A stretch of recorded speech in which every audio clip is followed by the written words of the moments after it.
Le Tchad à la croisée des chemins, un mois après le décès brutal d'Idriss Déby Itno, le comité militaire de transition, en nommant un Premier ministre et un gouvernement à majorité civile, tente de donner des gages. Malgré tout, l'opposition réclame la tenue d'un dialogue politique inclusif pour refonder le Tchad. Sussex Masra, bonjour. Bonjour.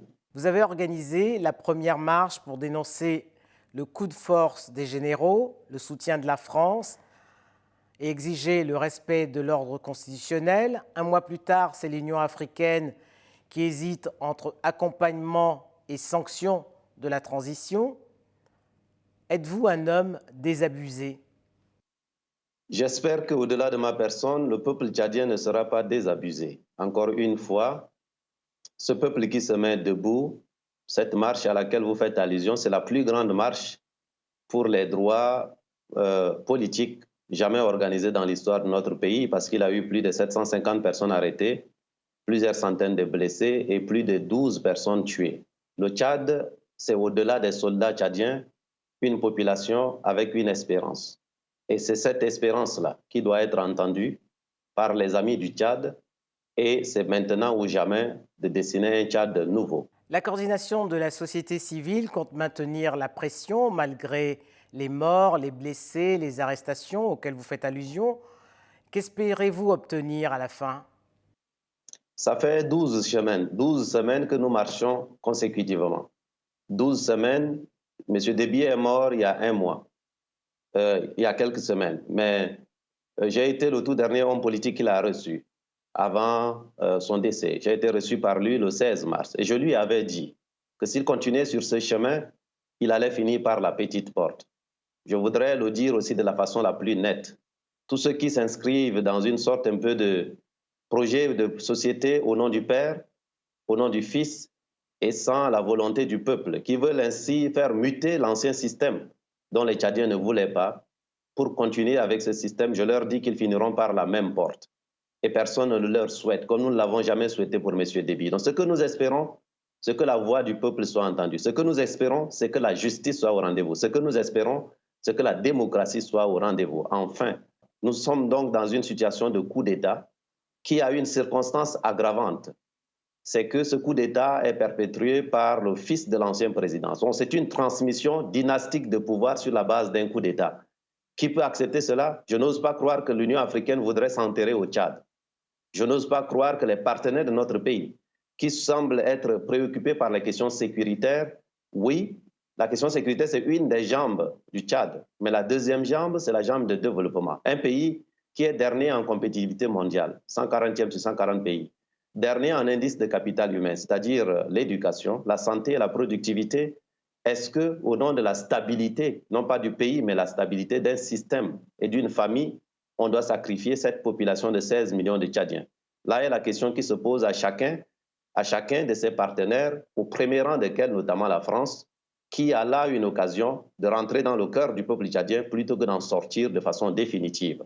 Pour vous, sur ces Masra, cette crise est une chance pour le Tchad. Pour quelle raison? C'est l'opportunité dans l'adversité. M. Déby est mort après 31 ans d'un règne sans partage sur la base d'un maquillage de démocratie.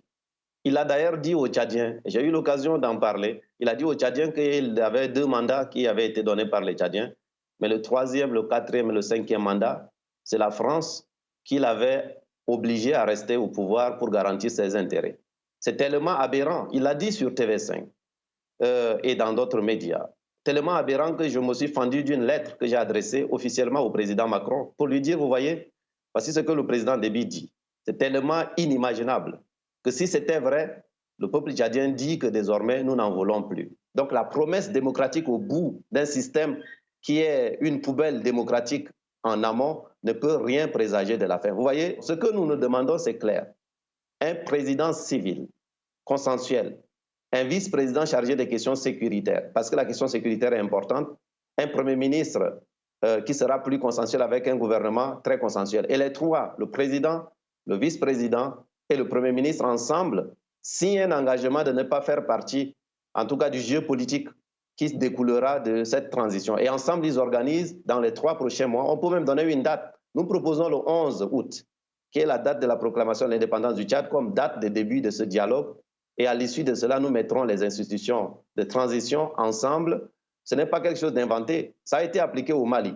Le Mali est dans une situation sécuritaire pire que le Tchad. Donc, qui peut le plus, peut le moins. Et vous êtes persuadé que la tenue d'un dialogue inclusif pourrait conduire à la refondation du Tchad? Oui, parce qu'il faut y ajouter, madame, et c'est ça la chose la plus importante, le mot sincérité. Le mot le plus important, ce n'est pas dialogue, ce n'est pas inclusif. Oui, ça, c'est des conditions nécessaires. Mais la condition suffisante, c'est la sincérité. Le moment est venu pour les Tchadiens d'aller à l'autel de la sincérité, l'autel de la vérité, l'autel d'une vraie volonté de créer les bases d'une société vraiment démocratique avec une séparation des pouvoirs, où les élections ne seront pas des élections à main armée. Nous sommes dans une sorte un peu de boundocratie, la confiscation armée du pouvoir avec un cirage démocratique ou la conquête armée du pouvoir. Les deux, les Tchadiens n'en veulent plus. Et ces Tchadiens sont tellement nombreux aujourd'hui. C'est ceux qui marchent, c'est ceux qui espèrent autre chose, c'est ceux qui ont boycotté massivement les élections. Ce serait une erreur fatale de ne pas entendre cette voix parce que si tel n'était pas le cas, croyez-moi, le Tchad entrera dans une zone de turbulence jamais égalée dans l'histoire de notre pays. Et personne ne souhaite cela. Est-ce que l'opposition tchadienne aujourd'hui parle d'une seule voix? L'essentiel de l'opposition sérieuse et crédible parle d'une seule voix. Les exigences sont les mêmes. L'essentiel de ce peuple qui marche depuis 12 semaines parle d'une seule voix. Et croyez-moi, c'est ça l'essentiel et c'est autour de ça qu'il faut bâtir. Mais au-delà, il s'agit de faire, en tout cas, jouer un rôle à chacun. Et dans cette démarche-là, autant l'opposition à l'intérieur du Tchad que nous incarnons doit jouer son rôle, autant la diaspora, les politico-militaires, l'ancienne majorité au pouvoir. Parce qu'aujourd'hui, il n'y a plus d'opposition, il n'y a plus de majorité. Il y a un nouveau système, il y a un coup d'État qui a été organisé par un groupe de 15 généraux, en majorité d'ailleurs issus d'une seule famille, représentant 0, peut-être 10% de la population tchadienne. Est-ce que c'est ça qu'on veut proposer au Tchad de l'avenir? Évidemment non. Et donc c'est avec bienveillance, parce que nous sommes tous Tchadiens, que nous devons nous retrouver autour de la table. Je crois à l'intelligence collective. Vous savez, je suis à la tête d'un parti qui s'appelle les transformateurs. Nous avons mis le nom au pluriel et qui célèbre l'arc-en-ciel, parce que nous croyons dans la diversité. Nous sommes nés parce qu'il y avait la tentation de célébrer un homme qu'on a voulu Premier ministre, président, maréchal, sultan, vous voyez? Et on lui a dit d'ailleurs que sans lui, le Tchad n'allait pas exister. Ce monsieur, c'est monsieur Déby. Et donc tous ceux qui l'ont accompagné dans ça, aujourd'hui, ils veulent encore perpétuer et faire muter le système. Ceci ne sera pas acceptable. Et donc, nous souhaitons, et je crois que le peuple tchadien souhaite que l'ensemble des acteurs jouent un rôle pour qu'ensemble nous sortions quelque chose d'intelligent pour tout le monde. Un mois plus tard, le CMT semble vouloir donner des gages à l'opposition qui a critiqué le coup de force. Vous souhaitiez la mise en place d'un gouvernement civil, c'est chose faite, puisqu'il y a un Premier ministre et il a nommé des ministres issus majoritairement de la société civile. Vous avez refusé de faire partie de ce gouvernement d'union, alors que d'autres partis d'opposition l'ont fait. Pour quelles raisons? Ce gouvernement, c'est un machin qui est né de quelque chose qui n'est pas acceptable. C'est le CMT.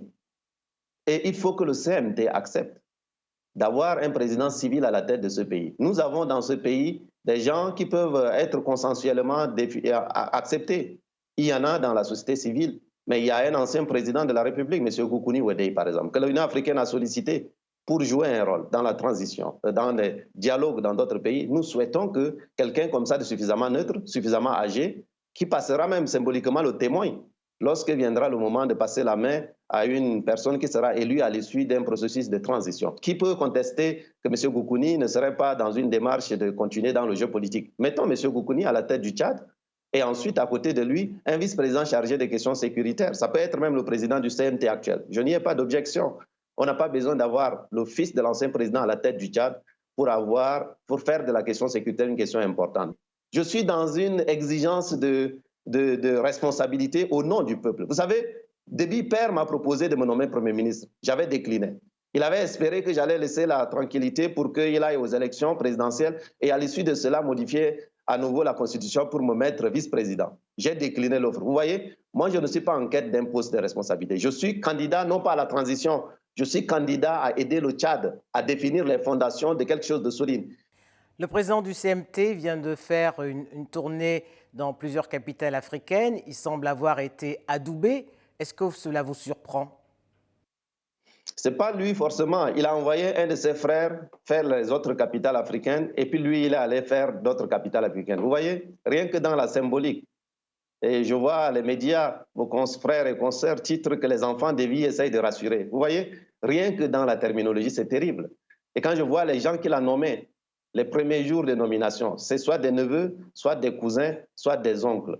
Est-ce que c'est ça le Tchad que nous voulons? Non, il n'y a pas, je ne crois pas. J'attends, nous, le peuple tchadien attend. Nous prenons note d'ailleurs que l'Union africaine a pris acte, en tout cas a noté la proposition que nous avons faite pour un président civil et un vice-président chargé des questions militaires. Nous regardons cela. Lorsque nous avons rencontré M. Bazoum, qui est élu au Niger, nous lui avons dit, mais nous espérons que vous ne viendrez pas au Tchad cautionner un coup d'État, vous qui avez failli faire l'objet d'un coup d'État avant votre prise de fonction. Lorsque nous avons rencontré le président Ghazouani de la Mauritanie, nous lui avons signifié qu'il est là. Lui qui est général, il n'a pas pris le coup d'État, il n'a pas pris les armes pour prendre le pouvoir. Il a attendu d'être élu. Et si les deux là ont été mandatés par l'Union africaine, en tout cas par le G5, pour être des intermédiaires, nous n'osons pas croire qu'ils vont accepter que le coup d'État soit perpétré. Nous avons nous-mêmes proposé qu'il y ait un groupe de contact international piloté par un Africain qui connaît les enjeux du G5 Sahel et qui a un appétit pour la démocratie. J'ai proposé, en tout cas, M. Issoufou Mahamadou, qui est l'ancien président du Niger, qui a quitté ses fonctions et qui peut ainsi être adoubé par l'Union africaine et même par les Nations unies pour ainsi aider à ce que nous dessinions les enjeux de l'avenir. Un dernier point sur lequel je souhaite quand même insister. Nous avons rappelé aussi au président Macron et à toute son équipe qui ont pris précipitamment acte du coup d'État. Ils ont, en tout cas, le président Macron est revenu un peu en arrière en disant qu'il n'était pas pour un plan de succession. Mais ce n'est pas suffisant. Moi qui vous parle, j'ai étudié dans la même école que M. Macron. Et je ne crois pas qu'il a fallu qu'il fasse Saint-Cyr pour être à la tête de son pays. Et je ne crois pas que la France a dû dire que, parce que le général de Gaulle était un soldat, un général brave, qu'il a aidé la France, ben, à la mort du général de Gaulle, c'est les enfants du général de Gaulle qui doivent continuer. Il y a Clémenceau qui disait que même la guerre est une affaire tellement sérieuse qu'il ne faut pas seulement la confier aux militaires. Pourquoi est-ce que ce qui est possible ailleurs, nous qui avons étudié dans les mêmes écoles, qui avons les mêmes compétences, qui sommes rentrés dans nos pays pour servir vraiment dans un respect mutuel, mais dans une capacité aussi de collaborer et d'être responsable sur les enjeux d'intérêt co-partagé, on veut nous imposer une démocratie frelatée au nom d'une stabilité qui ne serait pas la stabilité du pays, mais qui serait la stabilité d'un régime et d'une famille. Donc, le Tchad, et ça je crois que c'est fondamental, au-delà des soldats, il y a des populations avec leurs aspirations démocratiques. Mais un ami, c'est celui qui est capable de dire la vérité. Le moment est venu d'entendre ces mouvements pro-africains, pro-tchadiens, pro-camerounais, pro-sénégalais, pro-nigériens. Et ensemble, nous devons dessiner les relations du XXIe siècle entre nos continents, entre nos pays. Voilà l'enjeu pour l'avenir. C'est autour de cela que je souhaite que chacun puisse nous écouter vraiment attentivement parce que le peuple nous le demande et c'est au nom de ce peuple-là que nous sommes debout. Merci, Sucé Masra. Merci à vous.